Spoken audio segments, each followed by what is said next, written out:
নমস্কার বন্ধুরা, আপনাদের আরো একবার স্বাগত জানাই পাবলিক ভিউ কলকাতাতে। বন্ধুরা, টি-20 ওয়ার্ল্ড কাপ 2024 সব থেকে আনপ্রেডিক্টেবল হচ্ছে।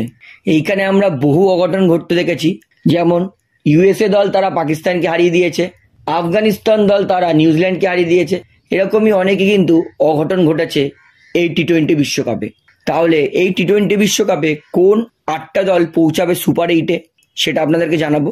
তাই অনুরোধ করে রাখছি ভিডিওটা শেষ পর্যন্ত দেখবেন, এবং ভিডিওটি শুরু করার আগে একটা ছোট্ট অনুরোধ করে রাখবো, যেহেতু এইখানে আপনারা খেলার সমস্ত রকম আপডেটস পেয়ে যাবেন, তাই অবশ্যই পাবলিক ভিউ কলকাতা এই চ্যানেলটিকে সাবস্ক্রাইব করে বেল আইকন প্রেস করে অল করে রাখবেন।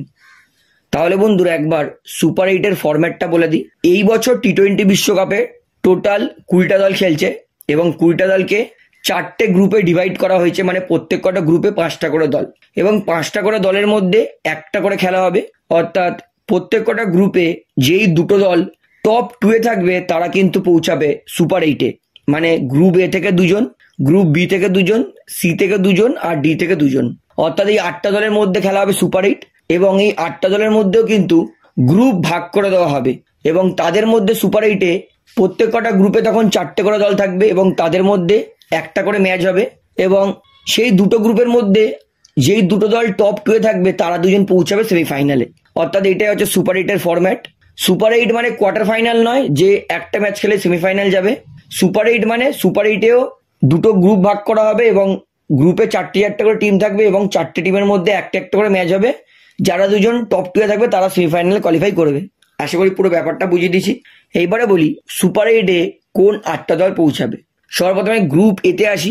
আমি কনফার্ম যে গ্রুপ এ থেকে সুপার 8-এ পৌঁছাবে সেটা ইন্ডিয়া 1 নম্বর দল হিসেবে, কারণ ইন্ডিয়া তাদের নেট রান রেটও ভালো আছে, এবং ইন্ডিয়া দুটোর মধ্যে দুটো জিতেছে। এবং দ্বিতীয় দল হিসেবে কোয়ালিফাই করবে অবাক করে দেওয়ার মতো ইউনাইটেড স্টেট অফ আমেরিকা, অর্থাৎ ইউএসএ তারাও কিন্তু দুটোর মধ্যে দুটোই জিতেছে, এবং সব থেকে বড় কথা ইউএসএ পাকিস্তানকে হারিয়েছে, এবং পাকিস্তান যেহেতু ইন্ডিয়ার বিরুদ্ধে হেরেছে, অর্থাৎ পাকিস্তান তাদের হাতে আর দুটো ম্যাচ আছে, দুটোর মধ্যে পাকিস্তানকে দুটো ম্যাচেই জিততে হবে, এবং তারপরেও পাকিস্তানকে প্রে করতে হবে যাতে ইউএসএ তারা আয়ারল্যান্ডের বিরুদ্ধে হারে আর ইন্ডিয়ার বিরুদ্ধে হারে।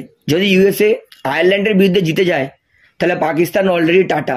এবং আমি তো মনে করছি গ্রুপ এ থেকে দুটো দল কোয়ালিফাই করবে, সেটা হচ্ছে ইন্ডিয়া আর ইউএসএ। পাকিস্তান কোয়ালিফাই করতে পারবে না। গ্রুপ বিতে 1 নম্বর দল হিসেবে কোয়ালিফাই করবে অস্ট্রেলিয়াতে, এক ফোঁটাও সন্দেহ নেই। বর্তমানে অস্ট্রেলিয়া অবশ্যই 2 নম্বরে আছে, তবে অস্ট্রেলিয়া কিন্তু 1 নম্বরে কোয়ালিফাই করবে। দ্বিতীয় নম্বর কোয়ালিফাই করবে সেটা কিন্তু আমার মতে স্কটল্যান্ডের চান্স প্রচুর আছে। স্কটল্যান্ড তাদের লাস্ট ম্যাচ অস্ট্রেলিয়ার বিরুদ্ধে, সেই ম্যাচে ধরে নিন স্কটল্যান্ড তারা অস্ট্রেলিয়ার বিরুদ্ধে বেশি রানে হারলো না, কারণ স্কটল্যান্ড কিন্তু ইংল্যান্ডের বিরুদ্ধে যে ম্যাচটা ড্র হয়েছিল সেই ম্যাচেও কিন্তু 10 ওভারে 90 রানে 0 উইকেট ছিল স্কটল্যান্ডের, এবং স্কটল্যান্ড নামিবিয়াকেও হারিয়েছে, ওমানকেও হারিয়েছে। স্কটল্যান্ড ভালো খেলছে। ইংল্যান্ড তাদের হাতে আর আছে দুটো ম্যাচ, এবং ইংল্যান্ডকে যদি স্কটল্যান্ডের নেট রান রেট বিট করতে হয় তাহলে দুটো ম্যাচ মিলিয়ে 150 রানের ব্যবধানে জিততে হবে, যেটা কিন্তু অনেকটাই কঠিন। তবুও আমি ইংল্যান্ডকে ধরছি। আমার মতে দুটো দল যারা কোয়ালিফাই করবে গ্রুপ বি থেকে সেটা হচ্ছে অস্ট্রেলিয়া আর ইংল্যান্ড। গ্রুপ সি থেকে একটা দল কনফার্ম কোয়ালিফাই করবে, সেটা হচ্ছে আফগানিস্তান। আফগানিস্তানের চান্স প্রচুর। আফগানিস্তান তারা যেহেতু নিউজিল্যান্ডকে হারিয়েছে আর ইউগান্ডাকে হারিয়েছে, এবং আফগানিস্তান যদি এইবার পাপুয়া নিউগিনিকে হারিয়ে দেয়, অবশ্যই আফগানিস্তান পাপুয়া নিউগিনিকে হারিয়ে দেবে। তো একটা টিম কনফার্ম, সেটা হচ্ছে আফগানিস্তান গ্রুপ সি থেকে। দ্বিতীয় টিমের জন্য কিন্তু লড়াই হবে ওয়েস্ট ইন্ডিজ আর নিউজিল্যান্ডের মধ্যে।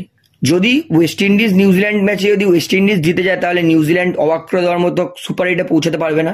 কিন্তু নিউজিল্যান্ড আমরা সবাই জানি আইসিসি ইভেন্টে নিউজিল্যান্ড দারুণ খেলে। তাই বহু ডিফিকাল্ট গ্রুপ সি থেকে কোন দল কোয়ালিফাই করবে, নিউজিল্যান্ড না ওয়েস্ট ইন্ডিজ। তবুও আমি আফগানিস্তান আর নিউজিল্যান্ডের সঙ্গেই যাব। আমি মনে করি ওয়েস্ট ইন্ডিজের কিন্তু কোয়ালিফাই করার সম্ভাবনা কম, তবে ওয়েস্ট ইন্ডিজ কোয়ালিফাই করতেও পারে। তবে একটা টিম কনফার্ম, সেটা হচ্ছে আফগানিস্তান। দ্বিতীয় টিমটা ওয়েস্ট ইন্ডিজ আর নিউজিল্যান্ডের মধ্যে একটা দল হবে। এবং গ্রুপ ডি থেকে আমি দুটো টিম সেটাকে অলরেডি দেবো, সেটা হচ্ছে সাউথ আফ্রিকা আর বাংলাদেশ। অবশ্যই নেদারল্যান্ড খারাপ খেলছে না, ভালো খেলছে, তবে আমার মনে হয় না বাংলাদেশ নেদারল্যান্ড আর নেপালের বিরুদ্ধে হারবে, কারণ অলরেডি বাংলাদেশ শ্রীলঙ্কাকে হারিয়েছে, সাউথ আফ্রিকার কাছে হেরেছে। তাই প্রথম টিমটা সাউথ আফ্রিকা কনফার্ম, এবং সাউথ আফ্রিকা কোয়ালিফাই করেও গেছে। দ্বিতীয় টিমটা আমি মনে করি বাংলাদেশ কোয়ালিফাই করবে। অর্থাৎ এটা হচ্ছে আমার 8টা দল যারা কোয়ালিফাই করবে, সেটা হচ্ছে India USA, Australia England, Afghanistan আর নিউজিল্যান্ড, আর সাউথ আফ্রিকা আর বাংলাদেশ। তো আপনার কি মনে হয় কোন 8টা দল কোয়ালিফাই করবে? প্লে অফসের জন্য, সেটা আমাকে অবশ্যই কমেন্টে জানাবেন। তাহলে ভিডিওটা এখানে শেষ করছি, আশা করি ভালো লাগলো। তো ভিডিওটি ভালো লাগলে অবশ্যই লাইক করুন, কমেন্ট করুন, শেয়ার করুন, এবং বন্ধুরা চ্যানেলটি দ্বারা নতুন আছেন সবাইকে একটা অনুরোধ করবো, তারা অবশ্যই পাবলিক ভিউ কলকাতা এই চ্যানেলটিকে সাবস্ক্রাইব করে বেল আইকন প্রেস করে অল করে রাখবেন। ধন্যবাদ।